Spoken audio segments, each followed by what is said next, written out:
So welcome to this session from the GDA program from ESA. I'm Ravi Kapoor from Imperative Space.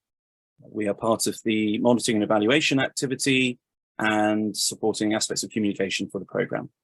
So I'm joining you from a frosty UK, and we have colleagues joining us from ESA over in Rome and also colleagues from the World Bank in Washington, DC, who we'll introduce in a moment. So this is a follow-up session to a previous webinar held in October that was hosted for us by the EARSC EO Café, which looked at the wider landscape of international financial institutions and how to navigate funding from those organizations. This session is going to drill a little bit more deeply into the specific procurement processes and frameworks and regulations at the World Bank as they pertain to Earth observation. So before we get into that more detailed discussion, I'm going to pass over to the program director, program coordinator for GDA, Chris Albrecht, and then we'll pass over to colleagues for the more in-depth session after that. Chris, over to you. Thanks a lot, Ravi, and welcome everybody. Thanks for joining for this pretty exciting webinar. We've been talking about doing such a thing for actually quite a long time already, and I'm quite happy to see this materializing now. So the idea of this webinar is really to kind of shed some light on how Earth observation value-adding service providers and service industry can interact with the banks, and specifically here now with the World Bank. Again, through the GDA program, the Global Development Assistance Program that we run at the European Space Agency, we are facilitating that interaction between service industry and the development community and development finance community explicitly, but I think that there's still this translator role very much needed, and in a sense, we want to help make this easier and streamline the process a little bit. So yeah, my name, thanks for the introduction. My name is Christoph Albrecht. I'm the program coordinator for Global Development Assistance at ESA. Ravi already mentioned the core team that we have in place is based at the ESA Earth Observation Center here in Rome, actually Frascati, just outside of Rome. But we are pretty scattered. We have colleagues in the Netherlands, in the UK that are supporting the program. And obviously we work very closely with our long-term partner World Bank, and I'm specifically happy to see here both familiar and new faces. Ben and I have been going back a long time, but I will not actually spend a lot of time here and actually leave it to them to introduce themselves. But yeah, I'm looking forward personally to this webinar, and I hand back to Ravi to introduce the panel. Thanks again. Thanks, Chris. Thanks so much. So we're going to pass over now to Alex, who is the ESA representative at the World Bank. And he's going to walk us through some of the context of how procurement works within the World Bank and introduce us to two colleagues who will delve into a bit more detail. Over to you, Alex. Thanks a lot, Ravi. So sharing my screen now. So hi everyone, it's really a pleasure to be with you today. My name is Alex Chunet. I'm the European Space Agency representative to the World Bank, as it was mentioned by Ravi. And the fundamental idea of this webinar is really to expand on the previous events we organized with EARSC on the development finance landscape. So today the idea is really to focus on the specificities and processes of Earth observation related procurements at World Bank. So my idea is to start by giving again a very quick refresher or snapshot of the nature and position of procurements at World Bank, and then hand over to Bwalya Mumba, procurement specialist and category manager, and then Benjamin Stewart, Senior Geographer, both at World Bank, so that they can give you more detailed information on the processes related to World Bank procurements and also some guidelines and advice when it comes to Earth observation related procurements, which is really what we're trying to focus on today. So in order to start the discussion, I would like to show a graph, which was actually one of the last slides of the previous webinar. You will progressively see a curve appear here, and this curve displays the share of World Bank projects that include a reference or component related to Earth observation. And so, as you can see, from 1997 to 2010, the trend was rather stable. However, after a first bump in 2010, we can see that there has been a steep increase occurring since 2015. And as a matter of fact, this aligns quite well with the different programmatic interventions to support the use and mainstreaming of Earth observation technologies at the World Bank that has been deployed by ESA, the EO World, the EARSC, and GDA. But this is only part of the explanation. The other part is also the great job that has been done by the Geospatial Operations Support Team that is represented here today by Benjamin Stewart. So we've all been working together to really promote the mainstreaming of those technologies. And I think that's what's the most important for Earth observation providers, is that this represents and this translates in an increasing number of opportunities in the procurements and tenders that are related to Earth observation. So this is really something that you need to take advantage of, because there is an increasing number of opportunities to engage with those institutions. Those business opportunities can actually occur through the project cycle. So becoming familiar with it will really increase your chances of identifying opportunities and securing a contract.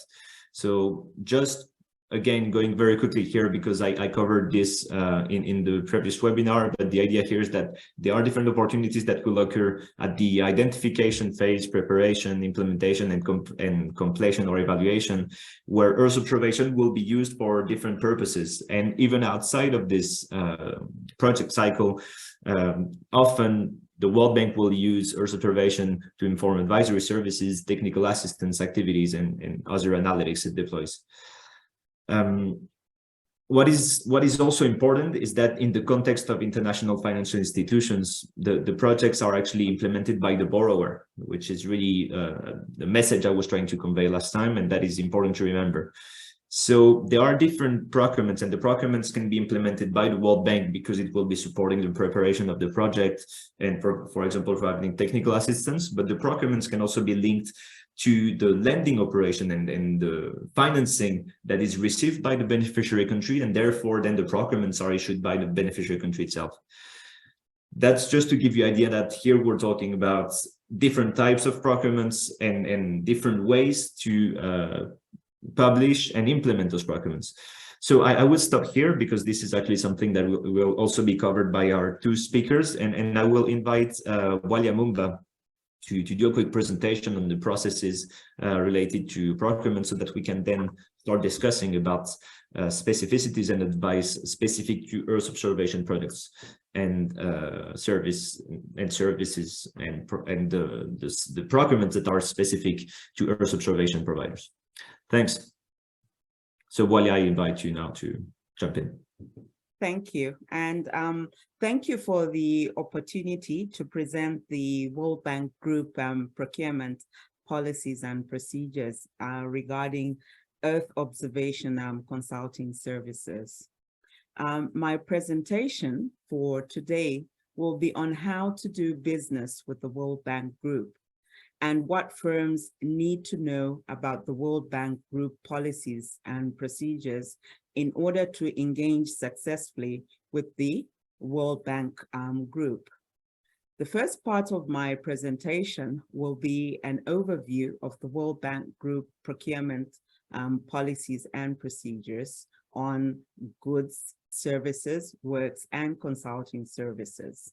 Then I will provide the specific information or details on procurement of World Bank, on procurement for consulting services.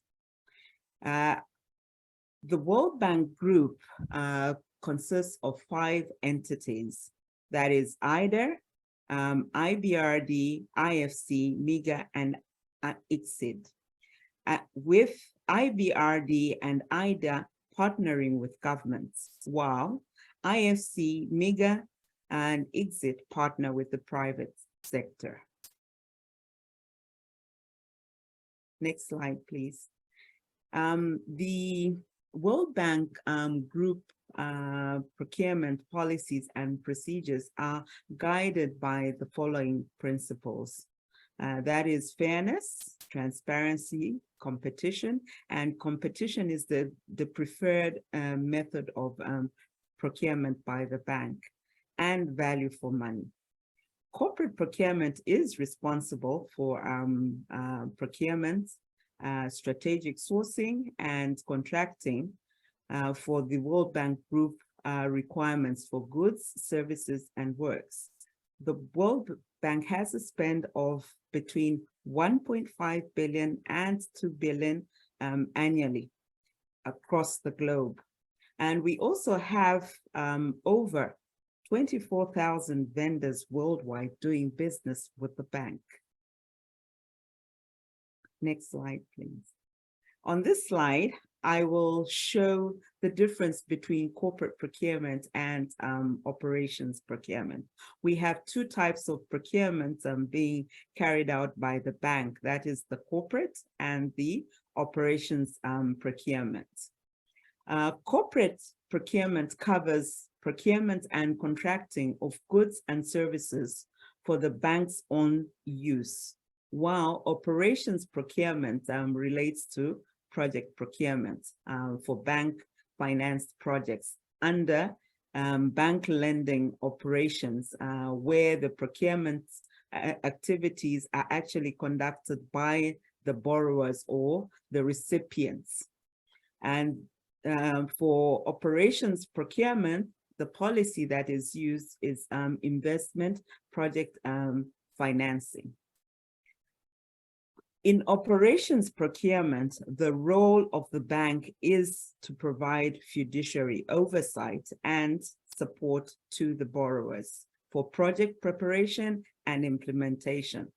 While corporate procurement's role is to provide support for administrative and corporate procurement needs, as well as operational consulting services for bank executed activities related to preparation, supervision, and capacity building. The operational consulting services procurement is carried out through an e-portal system, e-consultant to e-portal system.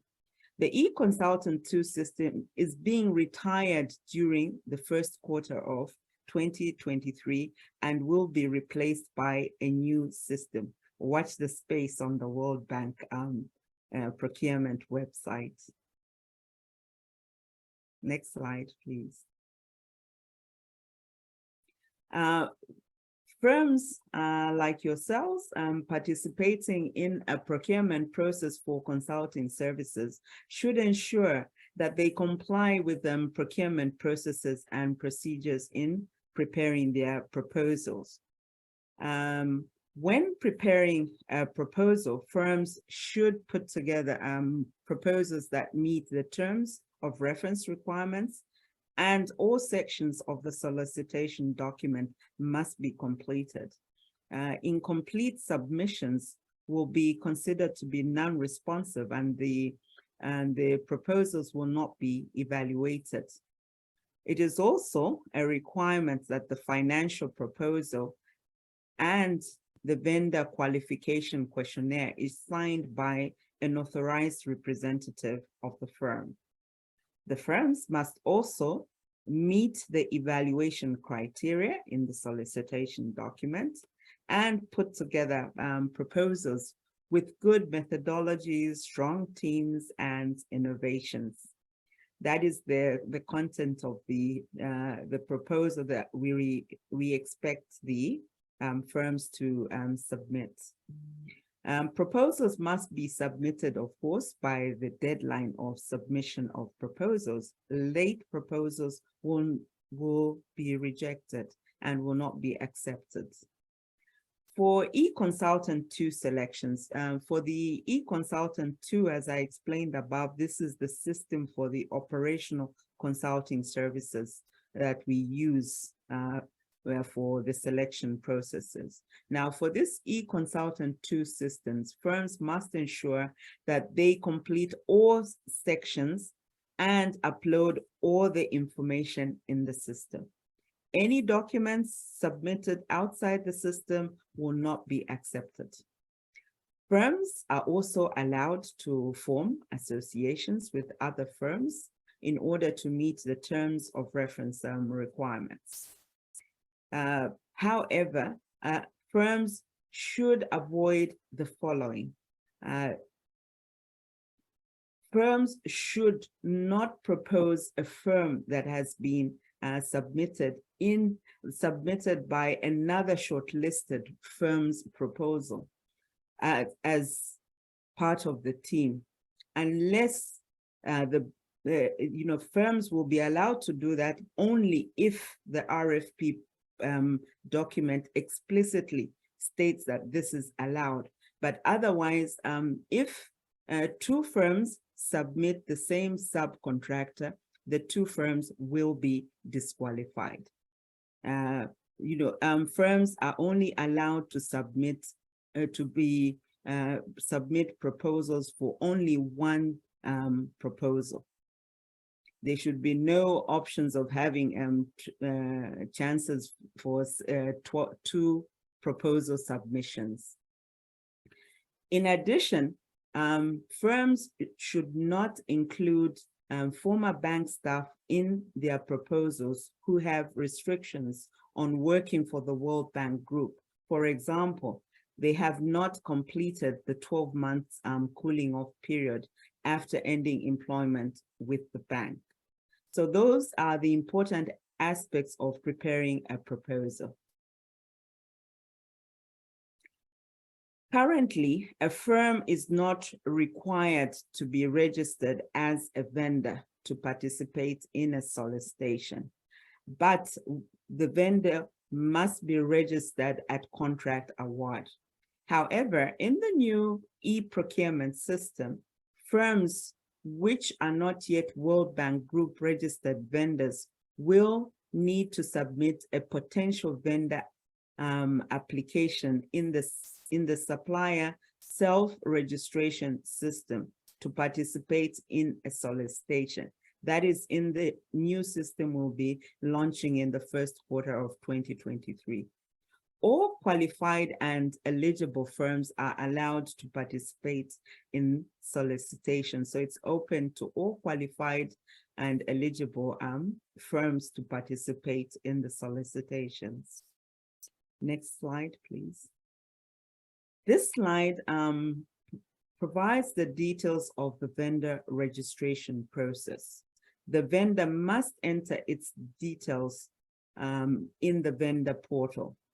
The vendor should provide its business information and must have been in business for at least 1 year to qualify to be registered as a World Bank Group vendor. The vendor should also provide its financials, that's its financial information, and not more than 20% of the firm's revenue should be coming from the bank.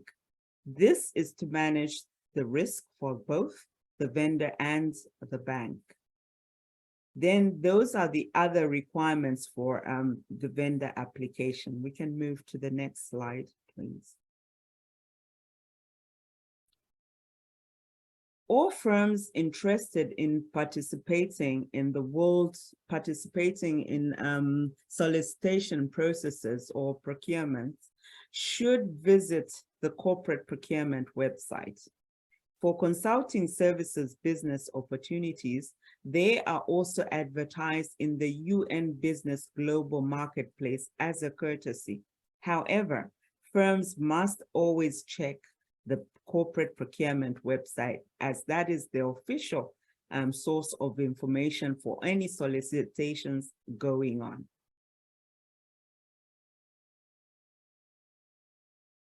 The other important information you will find published on our websites is information on contract awards of of 250,000 and above. So these are published, and there's a brief description of the contracted goods or services and the contract amount.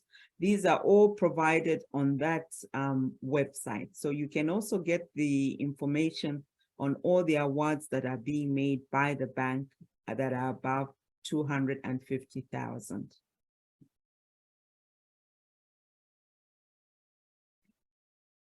Please do visit our corporate procurement website for more information, including information on the supplier self-registration system that will apply with the new e-procurement system. So I encourage you to do that for more information. I'll hand over back to Alex. Thank you so much, Bwalya. And thanks a lot for this presentation. I think that will help a lot Earth observation service providers to understand how they can engage with the World Bank. So we will now move to a discussion, but before, I just wanted to flag that there is a Q&A section in this Zoom, and please do ask any questions, because we will open to questions of the audience at the end of this webinar. So please, if you have any questions, feel free to ask them, and so that we can address them later on. So now I will move, as I was mentioning, to a discussion with Bwalya and Benjamin. I will first actually address some questions that are more linked to the processes, maybe closer to Bwalya's job, and then progressively move to the actual nature of the procurements. And I'm sure Benjamin will be able to give us quite interesting insights on this. So regarding something that is very close to processes, I first wanted to ask you, Bwalya, about the thresholds and the criteria that govern the segmentation between direct procurement and competitive bidding, right? I think there are some thresholds that govern this at the bank, and I would just like to give you the opportunity to comment on this. Oh, yes. Thank you for that question, Alex. Yes, we do have different thresholds for the procurement processes, and the following thresholds apply for World Bank Group consulting services. For 50,000 and below, competition is not required, though it is encouraged.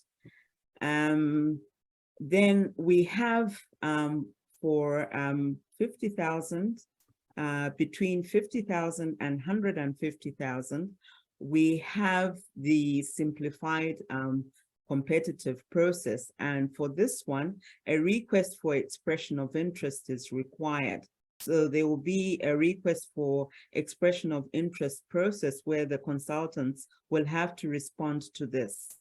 Then only after the request for expression of interest will the short listing of the firms that will participate in the competitive process will be carried out, and RFPs are only distributed to the shortlisted firms.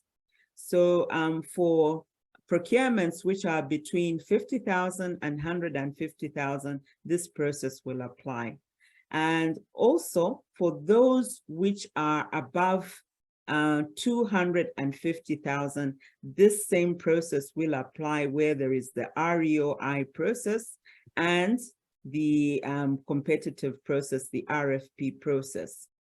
But for anything above 250,000 threshold, that is the full competitive threshold. So we expect that the competitive process will take place where there's the REOI, the shortlisting, and the RFP document or the RFP process carried out. Sounds good. In fact, I just wanted to add on, for most of these Earth observation consulting services, because of the specialized nature of these assignments, they are also single sourcing, single source selections. And these single source selections, there is no threshold. Single source selection can be below 50,000. It can go up to over millions of dollars. It's all right. With the single source, there are no thresholds at all. Yeah. Okay, and I can imagine that at the World Bank, to do single source, you need to provide justification that the service you're looking for is provided only by one company. Yes, in fact, that's done by the task team leaders. What happens is that the firms, once they've been selected by the task team leaders through a process where the task team leader justifies that they have the capability and the experience and qualifications to carry out that assignment and the nature of the single source justification, then a firm will be approached to provide its proposal. So there is a direct approach to the firms to provide the proposals, which are then evaluated and processed for award of contract. Sounds good. Okay, perfect. Then building on what you were mentioning in your presentation and the segmentation between operations procurement and corporate procurements, do you have recommendations on how companies should approach this and how they should approach those two different types of procurements? Oh, yes, because this, the procurement that's carried out by by corporate procurement, that is for the requirements of the bank, and this is for bank executed activities. So these solicitations, vendors need to be mindful that these solicitations are basically for bank use and for bank work programs, and they are guided by the corporate procurement policies and procedures.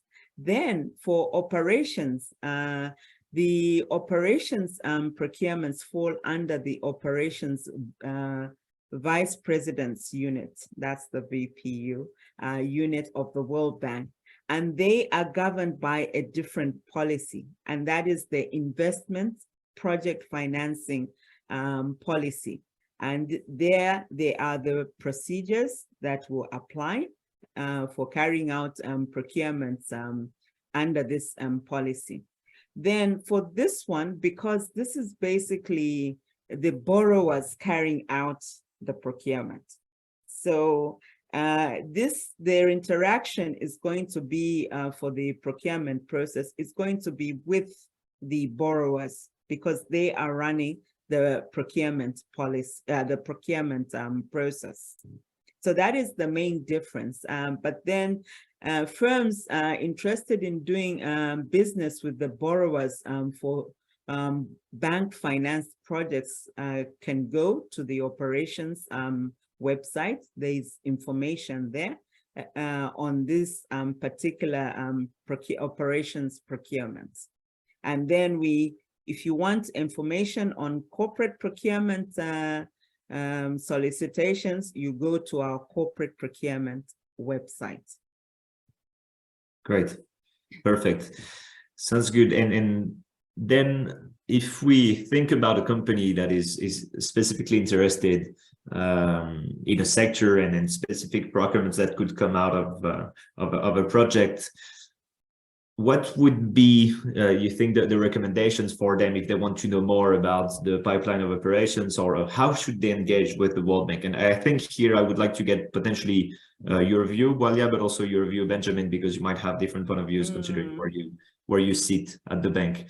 But my question essentially is, if I'm a company, how can I best approach the idea of getting more information and knowing, having more information on the context of an operation and a procurement?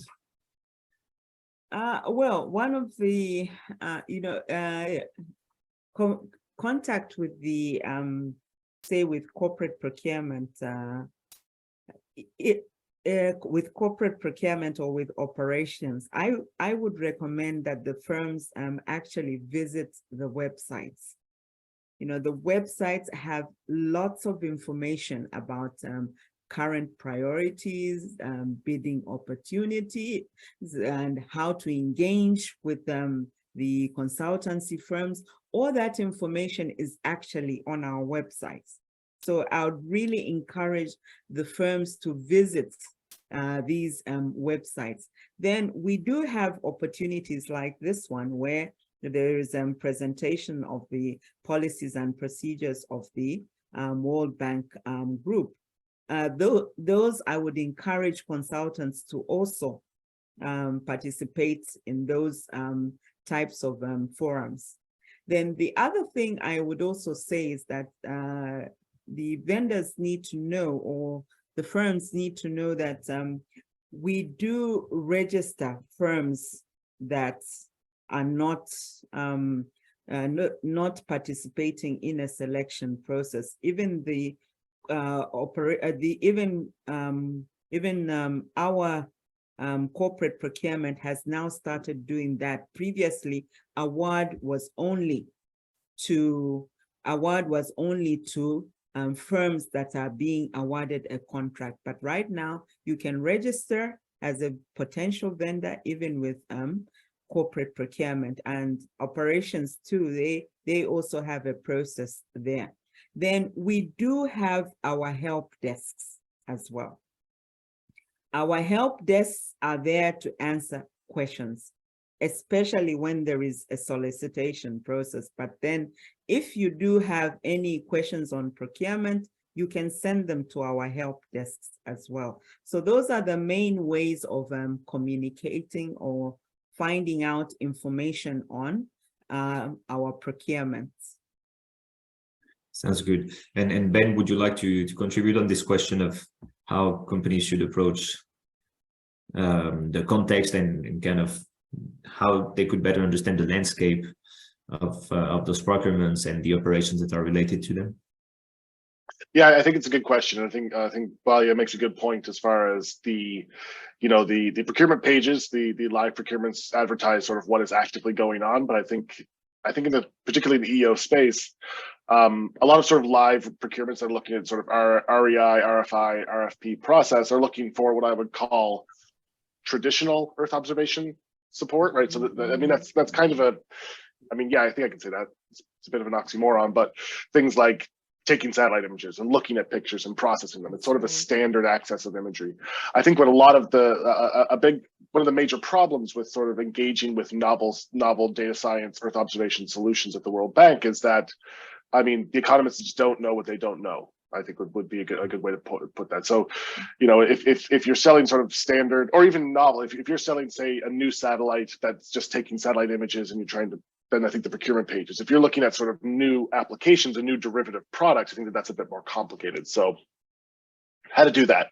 I think there are some specific applications. I had mentioned to you, Alex, at the start of the data partnership, the World Bank's development data partnership, and we can share the link after that. It's a good tool for interacting with the World Bank, and I'll let you guys explore that as you will.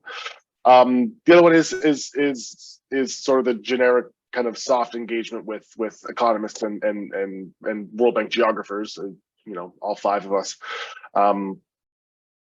I think that a lot of what needs to happen is sort of explaining to people what the derivative products are and how they affect the actual economics of the project at hand. I think that's the most difficult aspect. That's a big part of what our team does at the bank, the global operations support team. And Alex, I think I've used this term with you before, that, you know, we often serve as geospatial translators between the Earth observation data and the economists. So, you know, I would suggest trying to sort of translate your language from the idea of the derivative products to what's the actual economic value of that information. Like, what's the new information that you're learning from this that we wouldn't necessarily gather?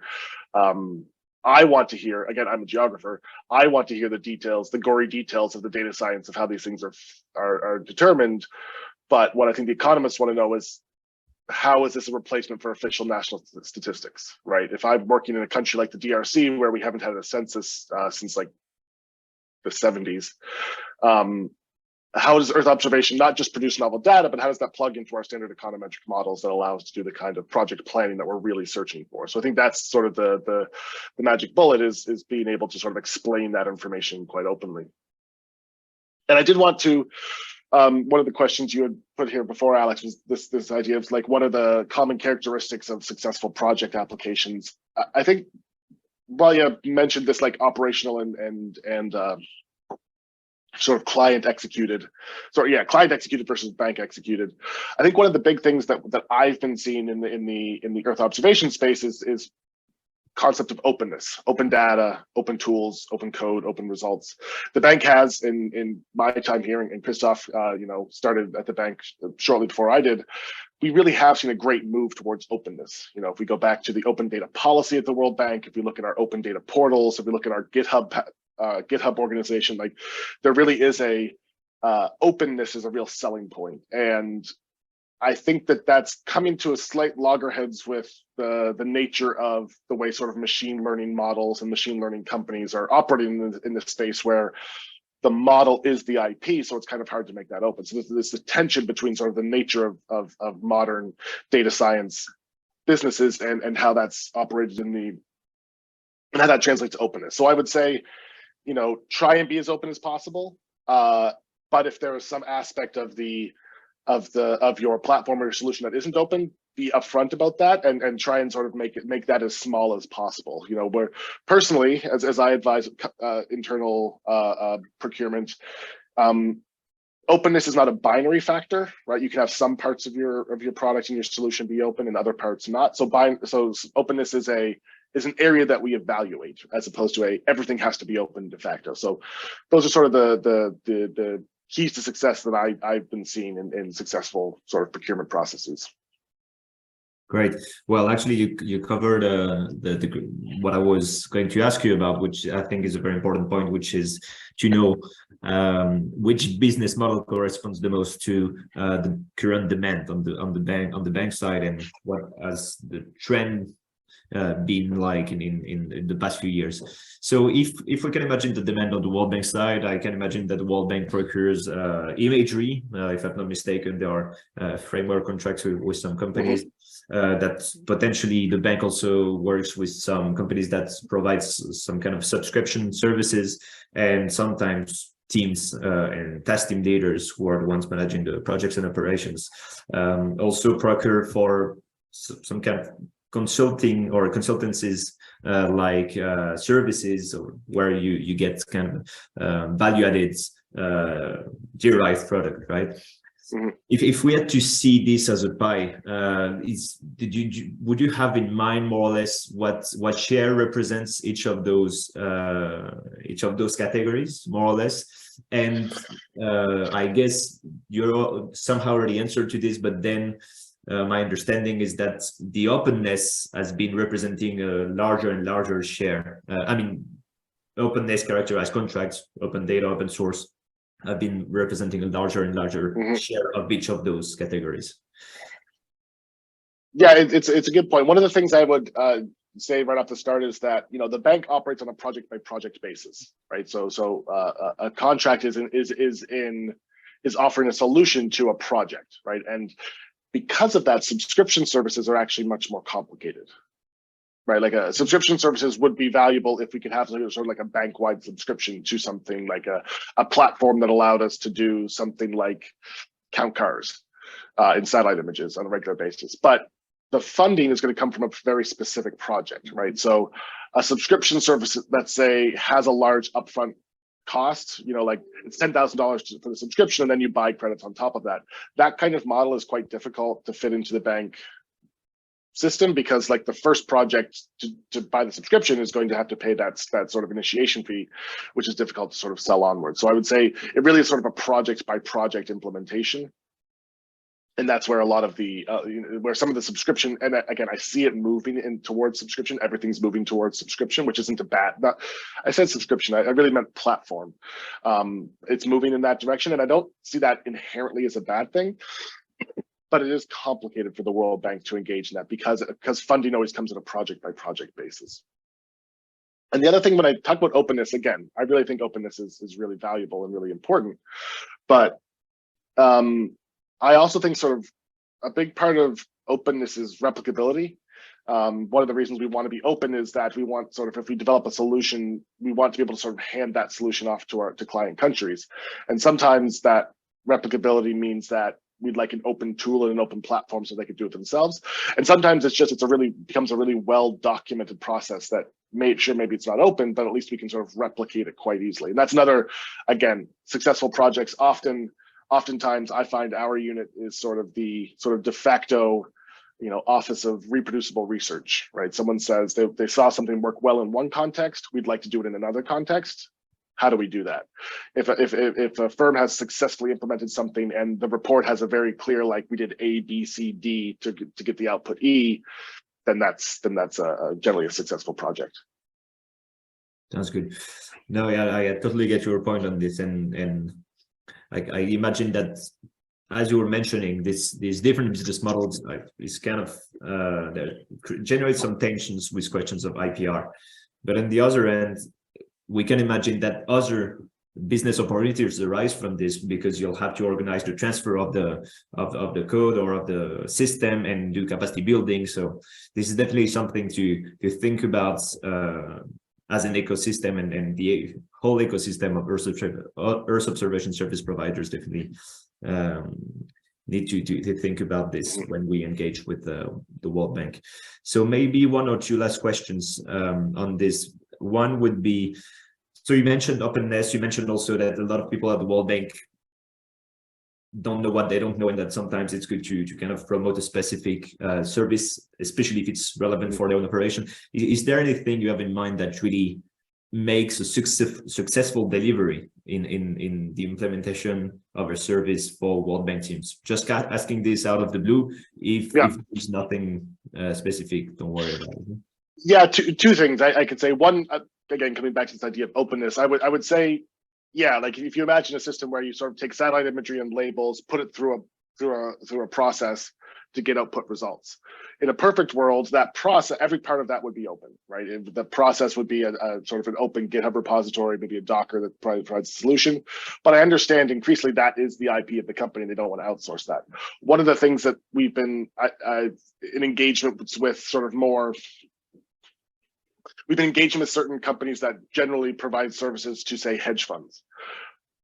I would assume that all derivative results are completely open, right? And that's something that I think is really important. That's sort of like the minimum level of openness. Fine, you do some results, you get, but I expect once you hand those over to me, I have the right to do with whatever I want.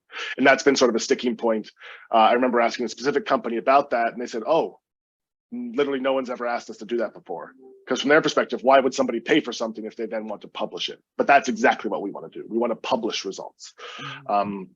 So that's one thing. The second is I'll get back to the idea of sort of translating the information to economics, right? So flood modeling, right? If you can generate a flood model, I want sort of a vectorized extent of that flood model. What the economist wants is population affected, or the value of the infrastructure affected, not just the number of buildings, how many commercial buildings, what's the, so I think that it's like an extra step. And for the sort of geographers in the room, it's like, well, I mean, yeah, you just intersect a flood model with a population raster and you have a solution. But that sort of that selling point, like what you're actually providing the economist is that on a like an administrative 2 level, the percentage of the population affected by flood. That's what's really valuable, where the actual heavy lifting is in the generation of the flood model, but that's not really what the economist wants. What they want is the answer. So I think that like extra step is sort of quite small for the technical people doing the work, but it's actually, it's a huge step for the economist, because oftentimes they sort of contract a company to do the work and then turn to someone like Ghost to actually do post-processing. And that's like an often extra unnecessary step. Yeah, Okay. I would also like to add on that in terms of procurement as well, procurement is increasingly establishing framework agreements for the various scope of works related to these Earth observations, like creating the flood risk maps, etc. And that's bringing efficiencies, because we then have framework contractors having contracts where these repetitive sort of assignments or assessments, but being carried out in different locations, or there's some variation but related to the same subject matter, they are all being carried out under these framework agreements, and we don't need to go out for a selection process or a procurement process every time we require these consulting services. So we are increasingly engaging consultants under framework agreements. Yeah, I think that's a very important point indeed, Bwalya, because those framework agreements really structure also the approach of the World Bank in how it integrates Earth observation services. And actually, maybe one specific point that is related to the work of the Geospatial Operations Support Team, Ben. Is there currently, and is it publicly also disclosable, but is there active framework contracts regarding the procurement of imagery at the bank right now? And should that be factored in if an Earth observation service providers apply for a specific tender, or for those that already have tenders, should they try to flag this to the people that have actually procured and the TTLs they are working with? Mm-hmm. Yeah, so we do have a couple of active master service agreements. I think we have 3 of them. They've been publicly disclosed or will be. So I can say and I'm just pulling up. I'm vamping until I can find the actual list of which ones we finalized. Yeah, I think our framework agreements and acquisition of satellite imagery are really interesting and kind of often make procurement a bit complicated, because if a procurement is going to require, say, the acquisition of high-res imagery, the bank would prefer to acquire the high-res imagery itself and then share it with the vendor, as opposed to the vendor acquiring it and passing the cost off to the bank. Because in the first case, we acquire it under our terms and conditions, which means we get to keep it. On the other hand, it would be under the commercial company's terms and conditions, which are just different than ours. So I think that often makes procurement complicated, because on the other hand, if you're a company that you have your own subscription model with a Maxar, Planet, Airbus, any of the big ones, you might actually be able to get the imagery cheaper than we can, but we would still like to be able to do the procurement. So it's something that I've struggled with sort of evaluating. The financial proposal becomes really complicated, because one firm could be higher, but they're including the procurement of imagery in their proposal. But if we were to procure the same amount of imagery, it would actually be more expensive because of their existing sort of large volume acquisition. Like that's a complicated process, and it's one that I would encourage firms to sort of at least in eConsult too, there is a Q&A section when asking these questions. I think it's good because it's sort of I think, and well, correct me, I think the questions are public and the answers are public. So I think sort of I've been trying to sort of make teams, when they issue their terms of reference, to make them as concise as possible, but really raise this issue of like the bank would prefer to acquire the satellite imagery independent of the contract. That's right.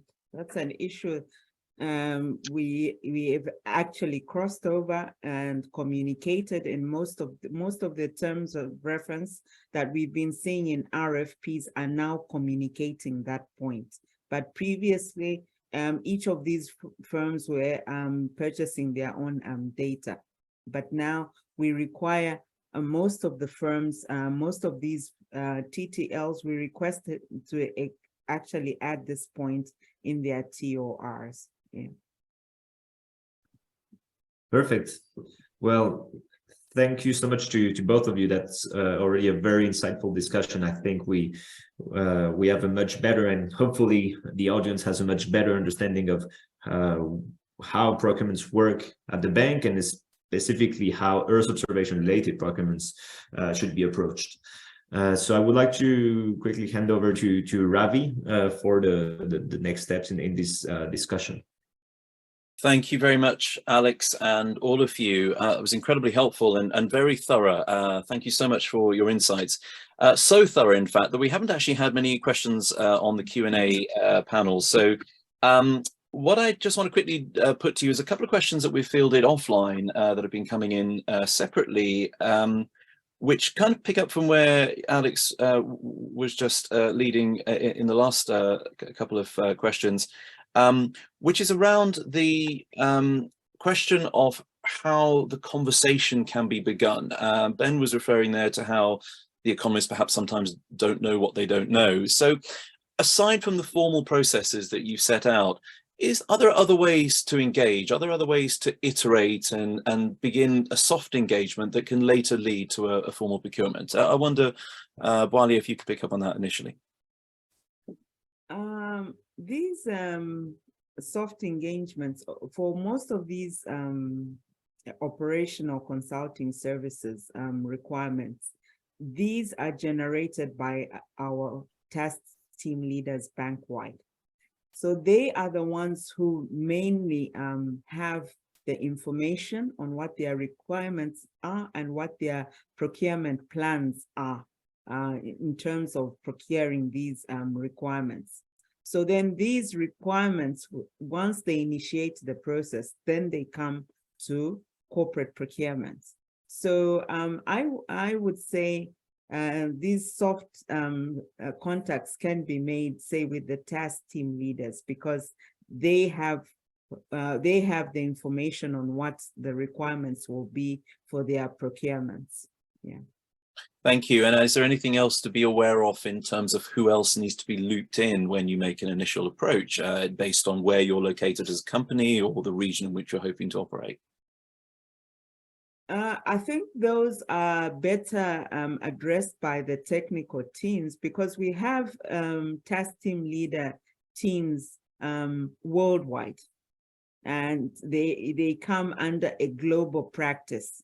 So the global practice has its program. So that's the other place you can get information on the global practice websites, because they have their programs there. So you would be able to get information from there, and also the task team leaders, because those are the technical aspects. They determine what they require for their programs. Okay, thank you. And I think one more that's been raised to quickly put to you before we wrap up is, you mentioned the thresholds of 50K and below being sort of non-competitive in nature. You also mentioned, however, that startup companies that are less than a year old don't really have a mechanism to engage with the procurement process. Are there any is there a middle ground whereby smaller companies, startups, younger companies have an opportunity to engage in opportunities? Actually, corporate procurement has moved from a minimum of 3 years just to take into consideration the smaller companies that are just starting up. That's why we now have a 1-year minimum requirement for vendor registration. So I think we are now incorporating quite a number of these new startup companies where, when they have been operating for a year, they can become registered vendors. So we don't have a middle line for less than a year, but we've moved from 3 years to 1 year.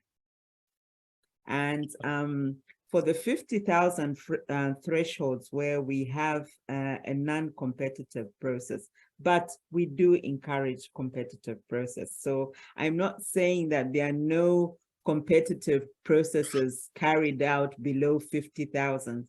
It depends on the manager or the management team for a particular unit. Because for the 50,000 and below, actually the procurement approvals are with the managers of the units. We've delegated the authority to the managers. But for anything which is above 50,000, it comes to corporate procurement. So they can make a decision if they want to carry out a competitive process, or they select a firm directly. So that's what happens with the 50,000 and below threshold. Thank you. Well, that's incredibly helpful. I don't know whether Ben or Alex, you briefly got anything to add to that. We're nearing the end of the session. Yeah, there's sort of 3 ongoing areas. If you want to there's a question, I guess, anonymous attendee about, if there's so many task team leaders, how do we work out which ones are relevant to the service we provide? I think it's really difficult. So just good luck. I would say that there are sort of 3 ongoing initiatives that are really useful. One is Alex and Christoph's sort of the GDA and the ongoing EO World initiative at the World Bank is perfect for this. I think that if, that's, I mean, Alex can talk more about that in another venue. You can also just reach out to my team, the Global Operational Support Team, or GHOST, GOST, at worldbank.org. We often just sort of field random discussions, and we'll have a meeting and figure it out. But then I would also say the development data partnership is one that we've been looking at, and that's I would suggest specifically if you have like novel solutions, right, where these sort of unknown unknowns, right? If you're doing something that doesn't necessarily plug in directly to World Bank initiatives, then I think that's a good one, because it provides teams with exposures to opportunities to experiment. Yeah. So the other thing, Bwalya mentioned this like $50,000 mark. I often think of like sub $50,000 contracts in the EO world as kind of for that experimentation. Like we've recently been having conversations with companies about like high resolution RGB nighttime lights images. I think have huge promise, but we have no idea what to do with it. We don't, like, I've seen the images. I don't know what any of it means. So we're not going to spend $250,000 on this stuff. I don't know what to do with it. But maybe 20 or 30,000, maybe a little bit just to see like what could be done with this kind of in this kind of area. I think that's where that sort of sub 50K contract is potentially quite useful if there's something sort of interesting. But yeah, I would say development data partnership, email the Ghost team directly, and reach out to Alex's unit. In fact, we have quite a number of cases which are actually 50,000 and below, and direct contracting. We have quite a number of them that have been carried out. Yeah. Brilliant. Thank you both very much. And thank you, Ben, for that offer to act as a contact point on those more experimental ideas. If you're willing, we'll circulate the means by which to contact you after this session. So thank you very much, everybody. We're going to bring things to a close now. Just to mention that the recording of this session will be made available afterwards. We will circulate that to everybody who signed up, and it will also be made available via the GDA website.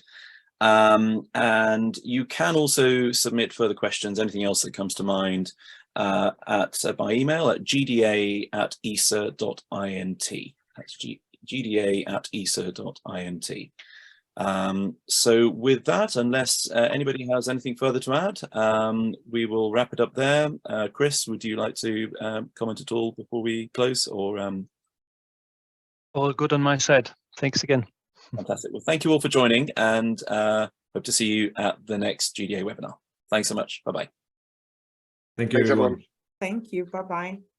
Thank you.